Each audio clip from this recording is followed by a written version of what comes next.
একটা নিরিবিলি গ্রামের পাশে এক ঘন জঙ্গল, আর তার মাঝ দিয়ে বয়ে চলেছে একটা ছোট্ট নদী। একদিন গ্রামের এক মেয়ে নাম কুন্তলা নদীর ধারে জল আনতে যায়।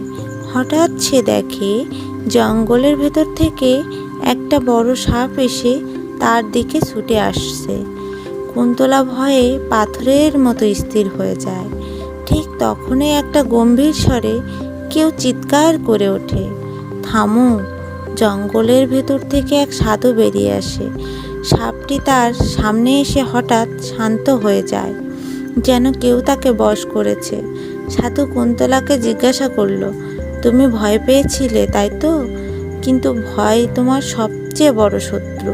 তারপর সাধু সাপটার দিকে তাকিয়ে চোখ বন্ধ করলেন আর কিছু মন্ত্র পড়তে থাকলেন। সাপটা ধীরে ধীরে জঙ্গলে ফিরে গেল। কুন্তলা কাঁপতে কাঁপতে বলল, আপনি কে? সাধু মুচকি হেসে বলল, আমি সেই যে ভয় কাটাতে আসে। মনে রেখো, প্রকৃতি ভয় দেখায় না, শিক্ষা দেয়। সাধু হেঁটে চলে গেল নদীর ধারে এবং হারিয়ে গেল।